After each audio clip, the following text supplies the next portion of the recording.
We will be starting from firms. And let me show my screen for you.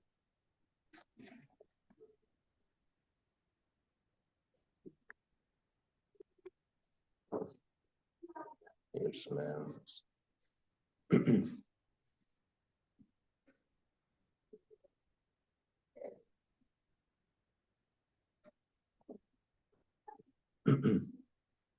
Okay. What is firm actually? Firm is basically a set of people or set of production of factors that produces some commodities in order to meet the demand in the market.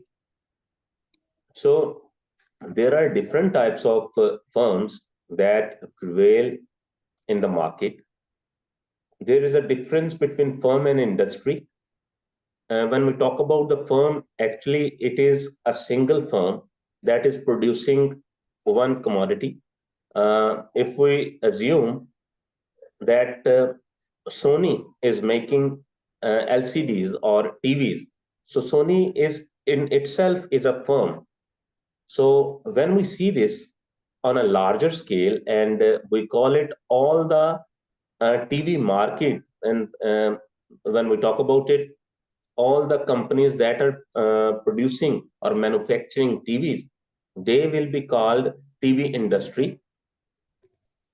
So here I'm going to show you how many types are there of firms. First is primary. So everything that is produced, it has some stages. So a firm that meets or that deals with the initial stage, that is called primary firm.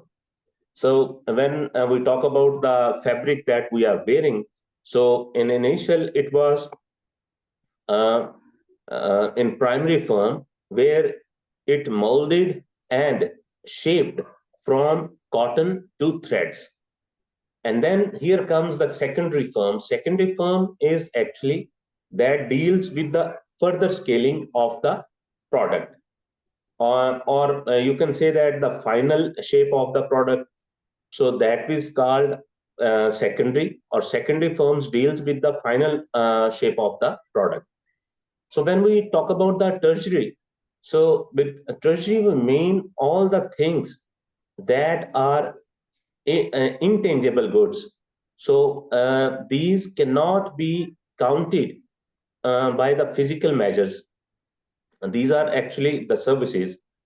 Then there's a firm that deals with public.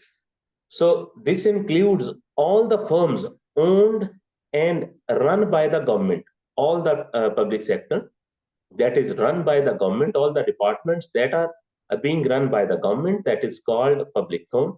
And private firm is a firm that has nothing to do with the government, and private sector or private persons, private businessmen run that firm in order to earn more and more profit. So actually, these are we learn about primary, secondary, tertiary, public, and private firms. There are different types of firms: small firms, medium firms, large firms. So small firms are whose size and revenue is limited. It cannot affect the whole industry or the whole market. So in most of the cases, when we study the microeconomics, there are many small firms that are practicing, that are producing some commodities in order to earn profit. So these small firms cannot affect the total demand of the company, total supply of the industry, total revenue of the market. They cannot affect all of these things. So what are the advantages of small business?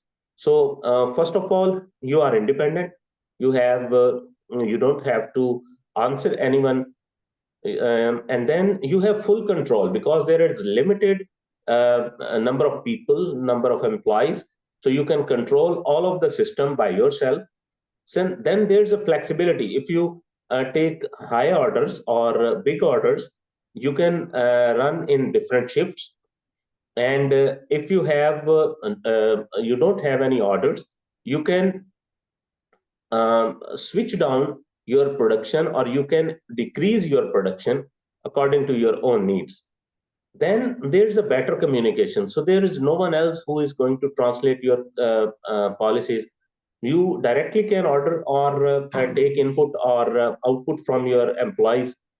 So there's a flexibility and better communication. Then there's innovation, because if you have some idea in your mind, you are free to execute it. You don't have to put it before some board, and you have to wait until it is being accepted, and then you will be able to execute it. Or if there are any changings, then you have to abide by those changings. So in small firms, you have totally control, total independent, total flexibility, better communication, and innovation.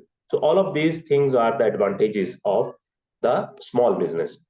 But when there are, you see that advantages, everything has also its disadvantages. So is small business has. So costs will remain high. Why? Because when you purchase something, raw material, on a larger scale, you get concessions. But when you purchase commodities or raw material uh, that is necessary for making or manufacturing the product that you are doing, so this will cost high, because now you are purchasing small amount of raw material, so you won't be getting any concessions. Then and there's a lack of confidence, because when you see that there are big firms that are practicing in the market, and you are very tiny as compared to size and R&D. So there will be lack of finance, because small firms do not earn more profit, so they don't have sufficient funds, and neither the financial sector gives them reasonable loans, because when they give them loan, they give them loans on a higher interest rate. Then the third thing is, there's a difficult to attract experienced employees, because if a company is having experienced employees, then definitely it will be doing very well. So when you need some experienced employees, you have to pay more than that. So you have to meet the opportunity cost, because when you want to get someone that is doing job in some other firm, and when you ask him to join your company, you have to offer him big salaries. Why so? Because it's a risk for him. Then there's a vulnerability. When economic conditions change, it is harder for small business to survive. Why so? Because they do not have sufficient funds. So these are the disadvantages. Then we see that small firms still exist in the economy for many reasons. So what are the reasons why small firms are still existing in our economy? So first of all, there is a size of market. So all the markets are not huge markets. Some markets are very small. Some are practicing in villages. Some are practicing in cities. Some are practicing in locally, nationally, internationally. So we need all of types of firms, small firms, medium firms, and big firms, in order to set our markets. Then access to capital is limited, because owners can't grow the firm. So owners prefer to stay small. Why so? Because if this is are producing on a small scale, actually they are having small amount of risk. So government helps a small firm. Sometimes government gives loans, government gives funds. Then after that, we will be studying growth of firm. So when a firm grows, its scale of production increases, its revenue increases, its cost of production increases. So there are different ways, internally or externally, by which a firm can grow.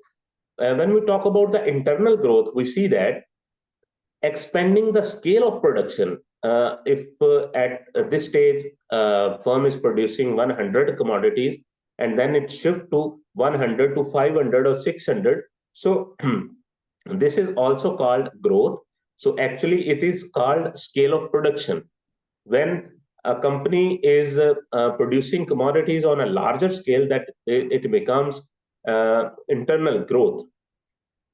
So there is external growth. There are different factors external outside the firm that can affect the firms to grow.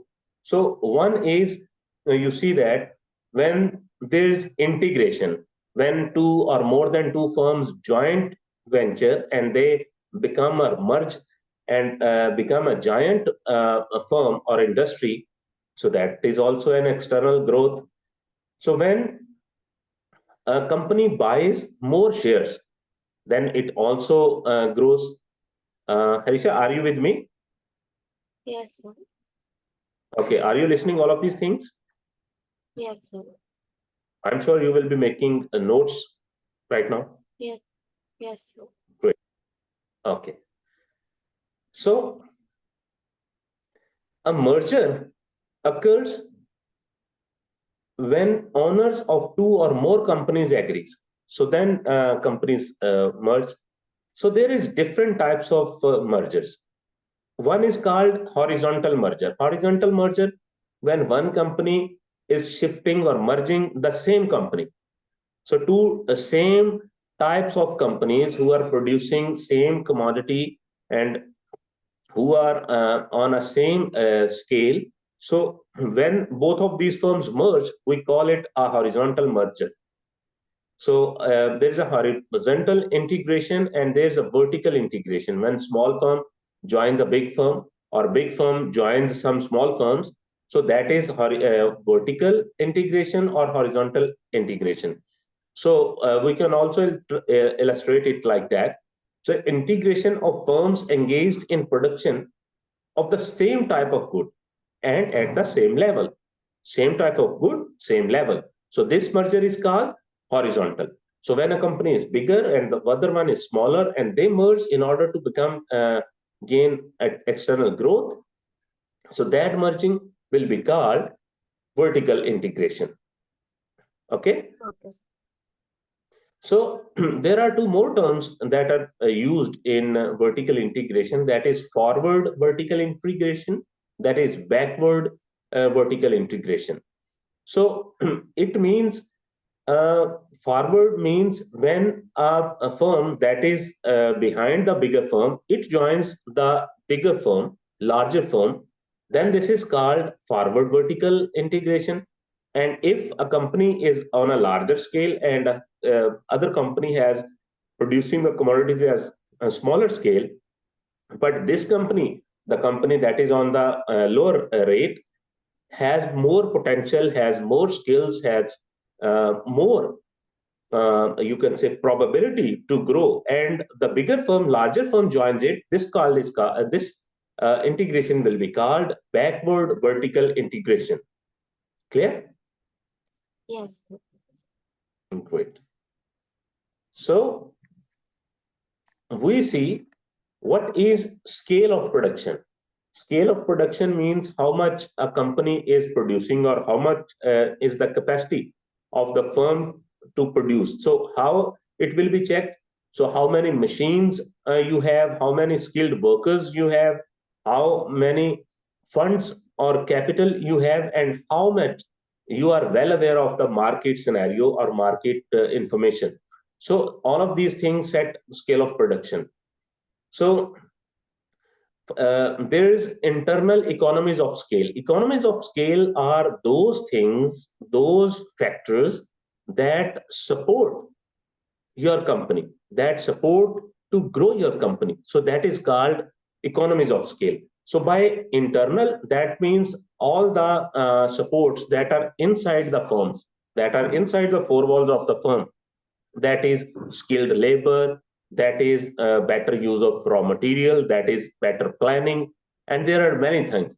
So when we have purchasing economies, when some companies, one thing that you have to remember is that it is very important for a firm that how it purchases the product, because price is directly affected by the purchasing. If you purchases good quality raw material at a cheaper rate, it means your purchasing parts are very good. So you are gaining internal economies of scale, and you will definitely put up we will role in the production of the company. Then the other thing is marketing economy. So if you I'm sorry, if you project your product with efficient ways, with efficient marketing, and everybody is talking about the project, just we see that nowadays like chat gpt, deep seek. So the actually this is projection of their product. So when you do proper marketing, you gain market economies. If you gain funds from the financial market, you gain financial economies. If you find skilled and technical labor, then you have technical economies.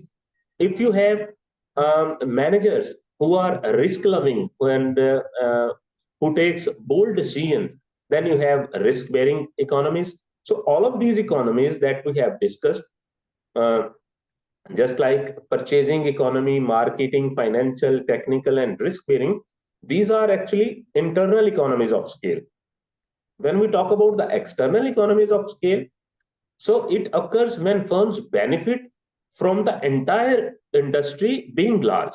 Because company is large and it is exploiting or using its methods to gain more and more benefits from the industry. So that is called external economy. So how a company can gain it? Access to skilled workers mean when a company is on a on a peak, he has it has sufficient funds, and it can offer much more money to the employees in order to have facing the opportunity cost, and it can take all the skilled workers from the market to its own company. And now all the skilled workers are doing the same job, just like uh, European countries, Americans, Canadian, all of these countries do. What they do, they offer high salaries, they offer high life standards. So the countries from third world, the skilled and talented people, and they move to those countries and play a vital role in the progress of that country. So in third world countries, we call it brain drain, but they call it policy. So then there's joint marketing benefits. So if there are some other companies and that are very close to you and you join them, so that is also an external economy. And just like if a company is selling tea, so it's a tea company, so it makes a venture with a company that is selling milk. So both of these things are used while making tea. So this is called joint marketing benefits. Then shared infrastructure. Sometimes you see that companies can share its infrastructure to other company.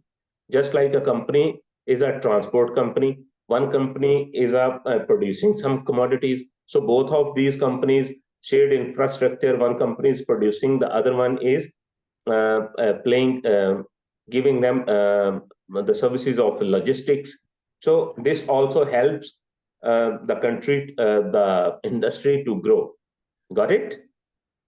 Yes, sir. Okay. If you have any questions, please ask.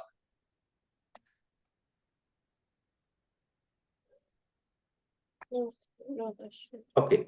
If there are economies of scale, there are diseconomies of scales as well. So when we talk about the diseconomies, means that all those factors that can damage the revenue of the firm. So it is management diseconomies. If your management is poor, then you won't be able to take high profits or high gains from the market.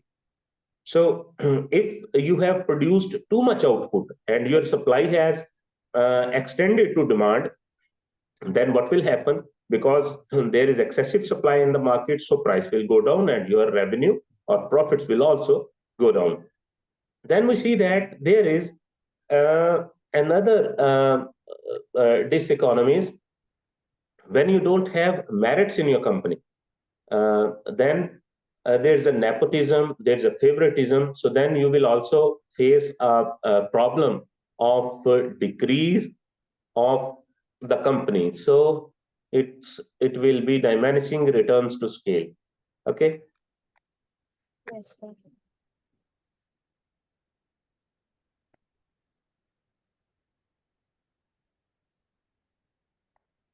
Okay.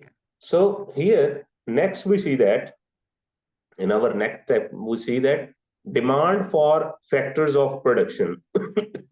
We have learned that there are four factors of production: land, labor, capital, entrepreneur. So these four. So how demand is land is demanded, capital is demanded, organization is demanded. So we will study in this lecture. So some factors that determines the demand factor of production are the demand for the product. If the demand for the product has increased, definitely you will uh, uh, have more demand for the production factors. If the availability of factors is easily available, easily you can find skilled labor, then definitely you will have a higher demand for the production factors. If the price of the factors is low, then you definitely find and you will get demand for factors of production that will increase. And if the productivity of factors is high, then you will demand more production factors. So what do you mean by productivity of factors?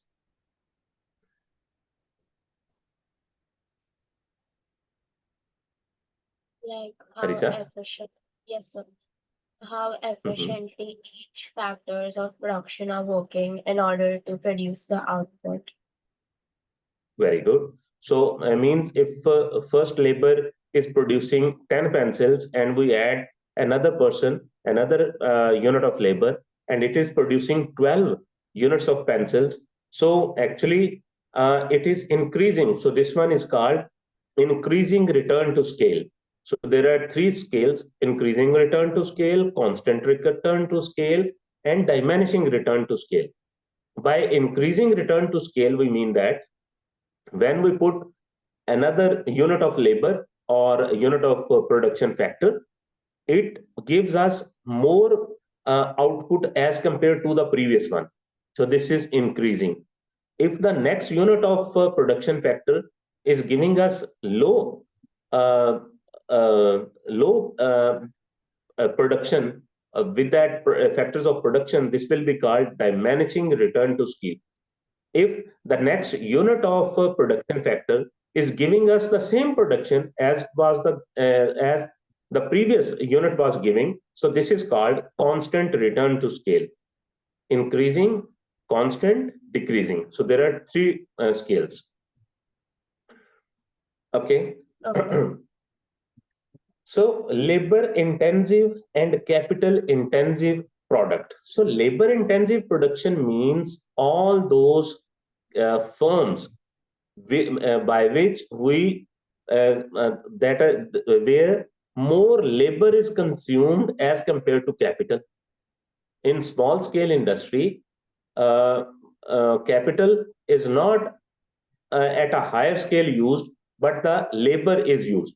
So labor in handmade products, in personalized products. So you see that in hotels, in restaurants, there are more workers as compared to machines. So this is called labor intensive firms. This is called labor intensive production.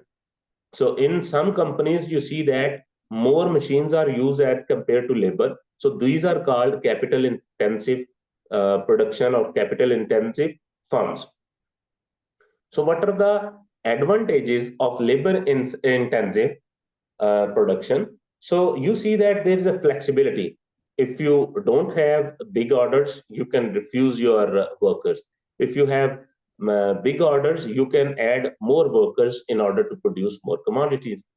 Then there's a personal service. So, labor can provide a personal touch to consumer needs and wants. So, personalized service. So, when there's a labor intensive company, Here we can order by the personalized orders, and you will be gaining personalized services. Just like if we go to the master or tailor master and ask him to stitch a suit, so he will stitch a suit according to our measurement, according to our needs, according to our demands. So if we have Yes. to buy same coat or same suit from the market, a ready-made market, so where we see that or that suit has come from the capital intensive production, because that is uh, we can say that produced on the machines. So that will not fit us well. Why so? Because it is not genuinely personalized for us. Then there's a feedback in labor intensive companies. You can give feedback, and when you give some feedback, definitely if there are some errors, you will decide and try to rectify those errors. So there are some disadvantages also for the labor intensive. It is expensive, it is inconsistent, it is inefficient, and it has different relation problems. So labor relation problems. So then the other thing, capital intensive production or capital intensive firms, that are also has some advantages. So firstly, we see that machines make less errors as compared to humans, and machines are more efficient, more consistent, and more technical as compared to humans. But capital intensive firms also have some disadvantages. Just like it is expensive and it is having lack of flexibility. If you have big orders, if you want to fulfill them, you have to add new machines. The existing machines cannot do extra work because every machine will be having 24 hours. So machines have lacks initiative because they cannot decides or what to produce, where to produce, whom to produce. So these are all the economic decisions that will be set by the organization or entrepreneur. Then, Okay, sir. okay, got it? Yes, sir. Shall I ask some questions about what we have learned so far in today's lecture? Yes, Are sir. you ready for? Okay. So, Harisa, tell me uh, how availability of factors affect demand for factors of production.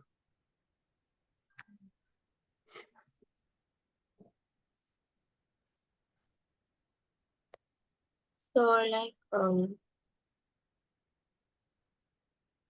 when the Mhm. factors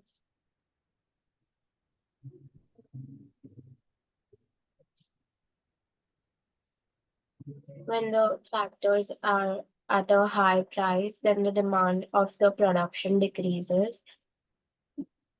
No, I am just asking how the availability of factors can affect demand for labor factors of production. So availability of factor means if you need labor, you can easily find the labor, skilled labor or technical labor, whatever you want. If you need capital, you can take capital from the financial market according to your needs. If it is all easily available, will it push the demand for factors of production rightward or leftward? Right words. Rightwards, definitely. It will be an increase. Yes. Okay. So now, what is production and productivity? This one is also an important topic. So a firm combines scarce resources of land, labor, capital to make some goods or services. That is all a firm does. So production is thus transformation of raw material to the finished goods or semi-finished goods. So in other words, production is adding the value to the inputs to create outputs. First, cotton. Then, when cotton becomes thread, so some value is added. Thread become cloth, uh, uh, some more value is added, and cloth becomes a stitched cloth, so some more value is added. So, in production factors, when the product or when the commodity is changing its shape to the final shape, so it is adding by some values, its value is increasing. So there are some factors that influence production. So demand for product is the main key. When the demand for the product is increasing, definitely you will produce more commodities, or otherwise you don't have to produce more commodities, because then there will be an excess of supply. Then price and availability of factors of production. If the price is going well and you can earn more profit, then you will definitely produce more commodities. So if the price is low, then the profits are low and margin is low. So now you won't be deciding to produce more commodities. Why? So because now you are taking no profit. In economics, please note it down. In economics, when Yes. we see that there is a zero profit, there is normal profit included in that zero profit. Zero profit means normal profit. Okay, sir. So then there is also capital. Capital is also a factor that influence production. Profitability is also a factor that influence production. And government support and government policies and government facilities also play a role in order to have increase your production level. So productivity is a difference in some ways. Productivity means it measures the amount of output that can be produced from a given amount of input over a period of time. So productivity increases in some cases. So we see that how productivity is increased. Okay, if one person can do a job of stitching, and he is not given that job, instead of that we put him on some mopping job, so we are not utilizing his skills. So productivity cannot be gained from him by this way. So more output or revenue is produced from the same amount of resources. So everybody has 24 hours. Everybody has a brain, eyes, but some people excel from the others. Why so? Because of their productivity of their mind, of their body, of their intentions. So the same production or revenue is produced using fewer resources. There are different factors that can influence productivity. One is division of labor. If we have studied it before with, in our previous Yeah. lectures, Yes. that division of labor increases productivity, because when a person is just stitching the collar, when the other person is just stitching the dress, and the other person is putting buttons on it. So when the work is done by the division of labor, then every person will become personalized and skilled in his department, and he will be able to produce more work as compared to the previous job. So division of labor increases productivity, skills increases productivity, experience increases productivity, and motivation increases productivity, and use of technology increases productivity, and quality of factors. If the factors of production are quality, if one person is doing the job for the same for in 2 hours, and the same for the same job, another worker is doing that job in 8 hours, so we see that the first person or first labor was efficient and quality factor of production. Then here comes the last one, that is investment. So investment also increases productivity. If you invest on your labor, if you give them proper training, if you give them proper diet, if you give them proper environment, if you give them proper salaries, if all their needs are addressed, and they are not mentally on some other place, so then what will happen? You will gain a lot of production, and you will see there will be a high production in your company.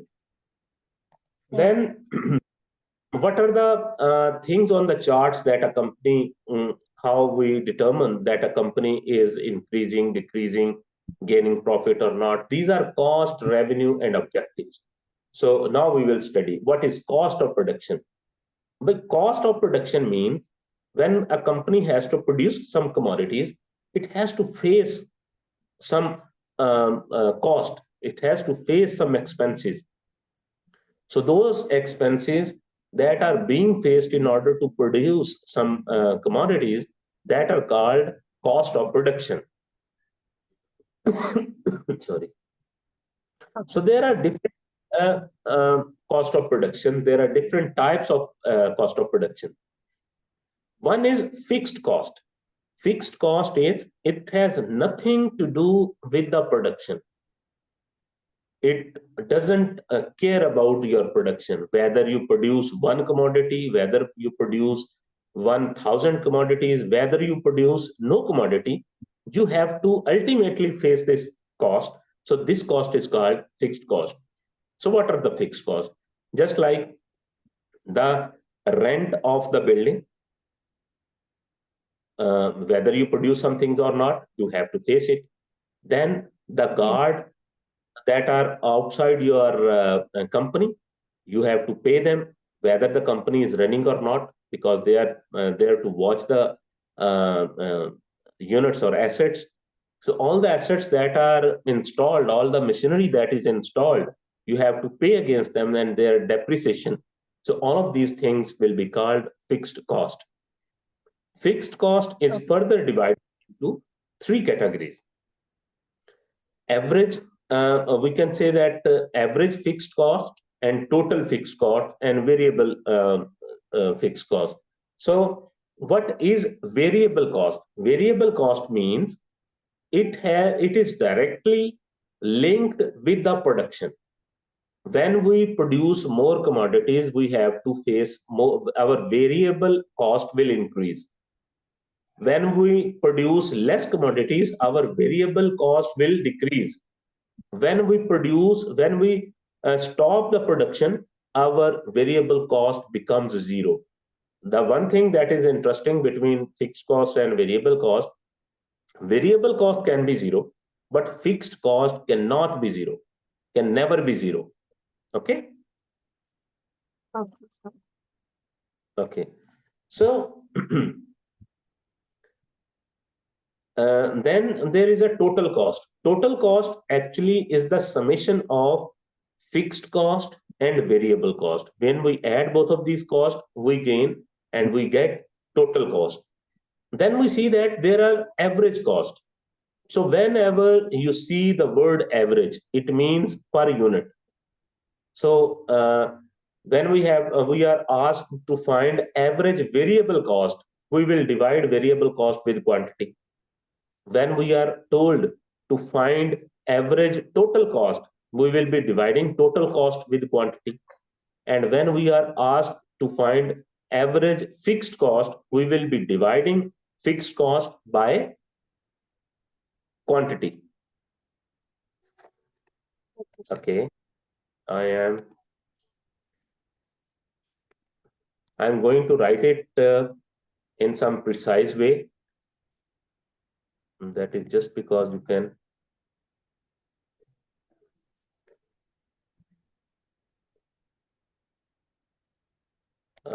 I'm sure you can see. Yes. Okay, so fixed cost. What is fixed cost? So It is the not. costs that affect the output of the company. Okay, so what is variable cost? that in uh, yeah, And what is total cost? the addition of fixed Cost. and rate. What is average variable cost? Actually, variable cost divided by quantity. And what is average total cost? Actually, total cost divided by quantity. And what is average fixed cost? Fixed cost divided by quantity. Whenever you see the word average, you have to divide it by the units. Okay, sir. Okay, so let me send it.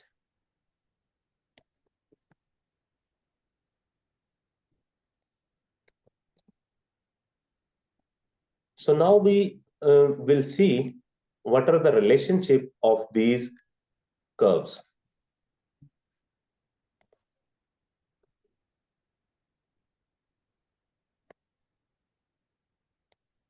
So here, this is called variable cost, and this is called fixed cost, total cost, and this is called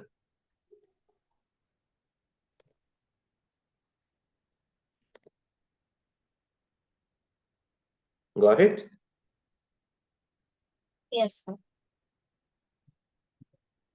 So what is this green line? It Yes, is sir. fixed cost. Okay. Yes, And what is this blue line?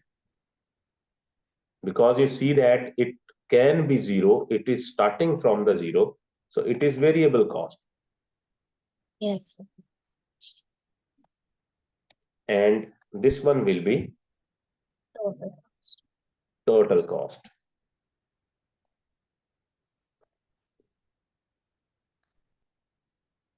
So we also see that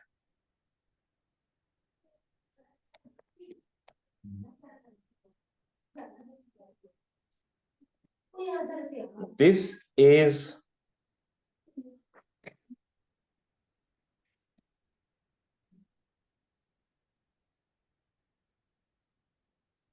oh sorry,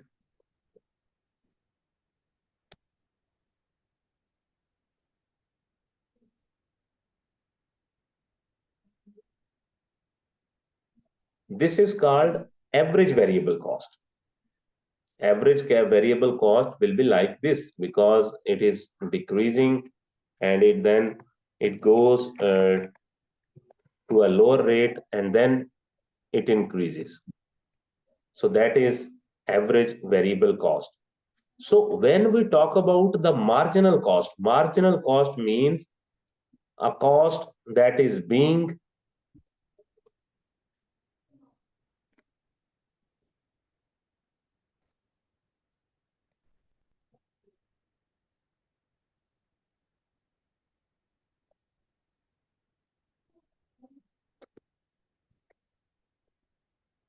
so I'm making it like this way.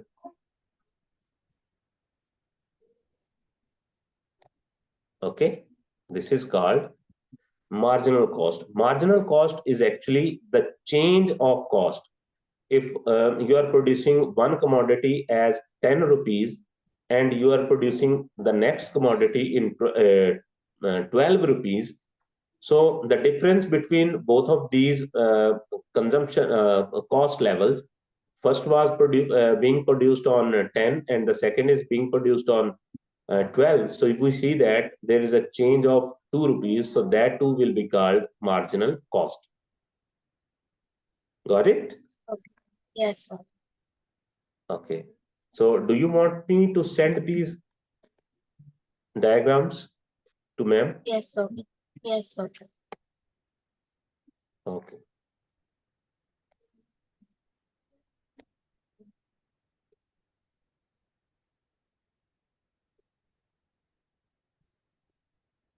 So I am sending.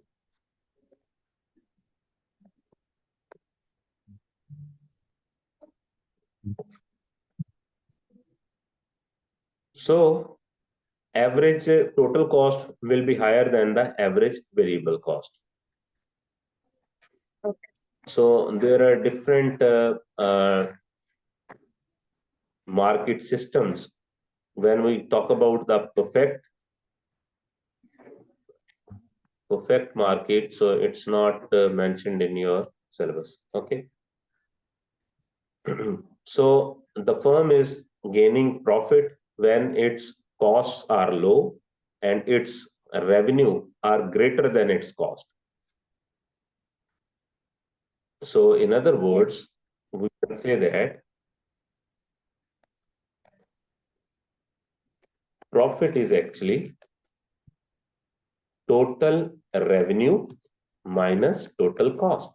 So that is called profit. So the more the gap is between them, the more is the profit.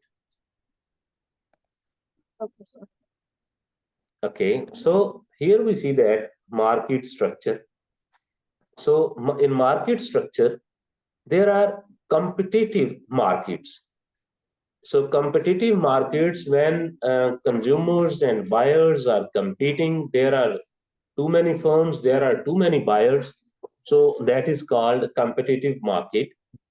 So here is a price competition. Price competition involves competing to offer consumer to the lowest and best possible price of the production. Non-price competition is competing on all other features of production quality. Then here is informative advertisement and persuasive advertisement. These are also the things that are being used by the firms as a tactics in order to gain more revenue, more big orders. So what is the pricing strategy? How the price will be set and what the price will be set. So what can influence the price that producer fix on the price? So number one, level and strength of consumer demand. So you have to analyze whether the consumer is on your demand. If the consumer wants to produce your product, it means he has demand. So you have to analyze and attest that. Then the second thing is the amount of competition from rival producers in the market. Is your rival firm is giving a low price, then you have to put your price low as compared to your rival producer. Then the third one is the cost of production and the level of profit targeted. You have to keep in mind that what was your profit target, and is the cost of production or revenue or cost are meeting or going to meet your profit targets. So that are the three things that set the price. We see that there's price skimming. When a new and unique product enters the market, its producers charge a very high price because there is no other brand that is producing that product, and it is the only one. Just like Apple's iPhone were the first touch phones, so they are actually charging a high price as compared to the other Android phones. Then the second thing is penetrating pricing. When producers set a very low price, which encourages consumers to try to product, helping expand sales and increase loyalty. So this is called quantitative method. In this method, more quantity is sold and you put a very low rate of profit. In the end, when you sell and the volume of your sale is on a larger scale, you will be able to have a more amount of profit on your end. Then there's a destruction pricing. So So these I are the think pricing. Yes, there is so. So I don't think so. We have pricing strategy in our syllabus. pricing strategy is included. Okay. So, but it's not in our book. Okay. No problem. So, okay. So now we will study the macroeconomic aims of government. So macroeconomic, when we talk about the economic studied on a larger scale, on the larger aspects. So here, a role of governments, the public sector in every economy plays a major role. We know that. So as a producer and as an employer, government work locally, nationally, internationally. So what a government can play a role. So if government is a producer, because government owns some kind of production sectors and public sectors, so government produces some kind of commodities, education institution, health and law enforcement, and all of these things that are being addressed by the government. So these are the merit goods, and the public goods are street light, parks, and all of these things, roads, and the welfare services are unemployment benefits, stipends, pensions, child benefits. So these are the things that are addressed by the government in macroeconomics. Then public services are also provided by the government. What are the public service? Just like police station, fire station, waste management, etc. Management level. Then infrastructure is also provided by the government, roads, dams, telecommunication, electricity, railway, all of these major things, infrastructure, that is also provided by the government. When we talk about as an employer, government, so government also gives a lot of employment in the country. So what are the government macroeconomic aims? So every government wants to gain a high GDP, economic growth, because what are the main problems? Main problem is unemployment. So government addresses unemployment and pushes it down. And then each government, what are the sources of the government by which they will be funded and they will be paid? So that is tax. So tax revenue is also a tool of the government that government used it in order to have better economic growth. If the revenue falls, then the profit of the firms falls. So price stability. So government also plays a role in the market in order to have price stability. If in some cases, if there is overproduction of the agriculture products, we see that. So there's a less rate of that product, and farmers are facing too much trouble. So government comes to the market and government subsidize those farmers. Government purchases that product on their behalf and then exports it in order to make a price stability in the country. So vice versa role government plays when the price is higher, and government what the government does, government imports that product from other countries. So then it gives excessive supply in its country that reduces the price. So government also plays a role to price stability. So macroeconomic case is economic growth, and the second thing that a government want is price stability, and the third is full employment. Every government wants to give full employment to its population. Why so? Because government will charge taxes from them. So government has to make them employment. So if they are unemployed, so unemployment produces many problems in the society. So or the extortion, what we say that stealing or such type of problems that are being addressed when we when the government make policies to fulfill its full employment. Full employment, when we talk about full employment in economics, full employment can never be possible in any country. So in all the countries, there is always creeping unemployment. Creeping unemployment is 2 to 3%, and it does not play a negative role in the economy or society. So it is adjustable, it is acceptable. So full employment means if the 2 or 3% people are unemployed, that doesn't create any problem. So don't worry about it. Then the fourth thing that a government has to address in macroeconomics is balance of payment. Every country sends products to other countries and exports and imports. So government has to make its imports and exports at a level. This is called balance of payment. We have learned about it. When exports are greater than imports, that is surplus. When exports are less than imports, that is deficit. And when exports are equal to imports, that is balance of payment. Got it? Okay, sir. Yes, sir. If you have any question, you can stop me and you can ask. No problem. So then inequality of income is also an issue that a government has to address and government addresses in macroeconomic aims.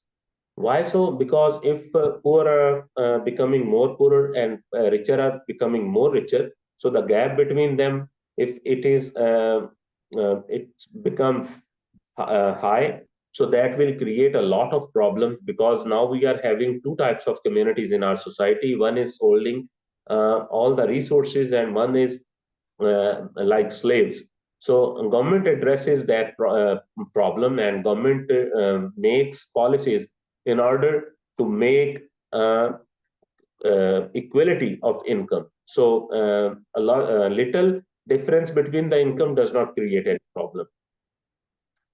Then some conflicts are we will address that are being uh, practiced in macroeconomic aims. Full employment, price stability. So low rates of unemployment will boost incomes of businesses and workers. This rise in income mean higher demand and consumption in the economy, which causes firms to raise their prices, resultingly in inflation. So this probably the most prominent policy conflict in the study of economics: full employment versus price stability. Then economic growth and full employment versus balance of payment stability. Once again, as income rises due to economic growth and low unemployment, people will import more foreign products and consume relatively less domestic product. This will cause a rise in imports relatively to exports, and a deficit may arise in the balance of payment. Deficit is a very negative thing. Surplus is also negative, but not like as the deficit is. When we talk about personally, surplus is a good thing, but when we talk about the balance of payment or a country level, at macro level, it's not considered a good thing. So then economic growth versus full employment. In long run, when economic growth is continuous, firms may start investing in more capital. More capital intensive product will make a lot of people unemployed. So Harisha, today we learned some topics: firms and production, firms cost, revenue and objectives, market structure, macroeconomic aims of government. And in our next lecture, we will be definitely having a lecture on very, very interesting points: fiscal policy and monetary policy and supply side policy. These are the three policies that controls the whole economy of the country. So we will be studying these tools in our next session. So is there anything else you want to ask? Please go for that. No, So uh, so I will be happy if you send me the notes after this class. So and if you may have time on a Saturday or Sunday before class, I will send a test and I will check how much you have learned from these lectures that we have done yet. Okay? okay, sir. Yes, sir. Okay. Take great care of you. Bye. Yes, sir. Thank you, sir. Bye, sir.